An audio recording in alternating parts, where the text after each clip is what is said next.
Hey, what's up, everyone? I got a user that made a comment wanting to see what I've done with my first Real Steel Wii M4 build. Everything is pretty much the same as when I posted it, but I did make a few revisions. Since this was my first build, the closed bolt system was still um, being widely used, but ever since then, I've actually changed it to an open bolt system, as you can see here. Um, there's no bronze or gold tube here. I'm also using the raw tech steel bolt, and I've continued to use the stock WM4 nozzle since the FPS is most consistent as composed to the raw tech aluminum nozzle. So since the FPS is very consistent, I just left the nozzle as is. The other thing that I've changed is actually I've upgraded the hop-up chamber over there. I'm not sure if you guys can see it, but it's the steel version as well, and I find that that's a bit more durable. My Wii original one had a lot of wear on it. That as the bolt slammed forward, the sides of the hop-up chamber were kind of like a pancake. So there was a lot of wear on that. So I have a steel hop-up chamber, a steel bolt that a lot of people now use. There has been some modifications that have been done to the bolt to make it cycle very smoothly. As you can see, there is minimal friction as well as the bolts cycle backwards. And I've also ensured that as the bolt travels halfway, that the nozzle continues to stick to the hop-up chamber in order for the gas to continue to go through the nozzle window and to direct the gas backwards to propel the bolt back like that.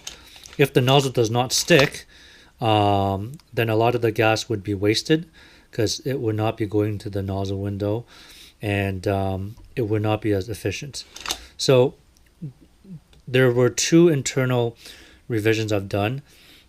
The last one is I've changed the optics to a XPS by EOTech. My first one was a 552.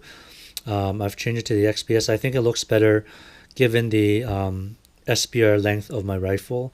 It's more shorter. It looks more tactical. But everything else is pretty much the same.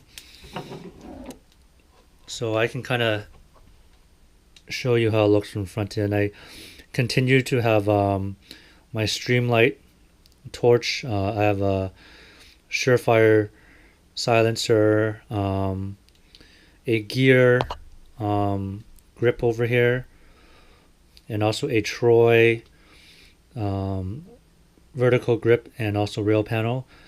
Troy also front sights and rear sights with tritium as well. And I have a G&P, a D-ball. The lower receiver I've actually airbrushed it myself with firearm paint.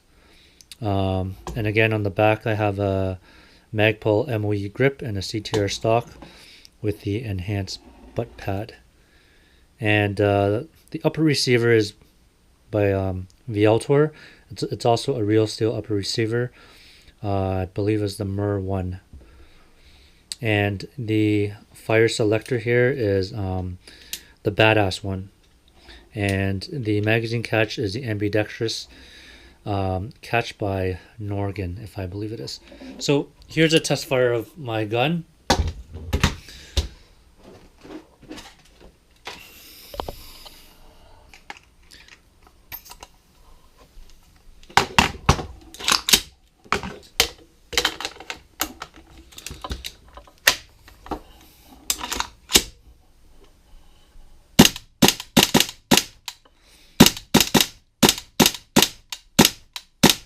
So again, the cycling is pretty crisp. And I also like the internals that I've upgraded with CWI as well.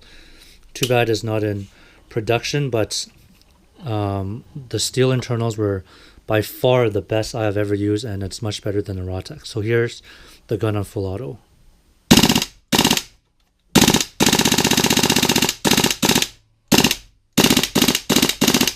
And then back on semi.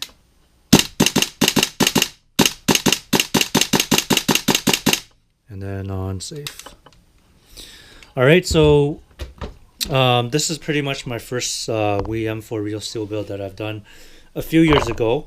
If you do have any comments, feel free to post some in the comment section below. Thank you.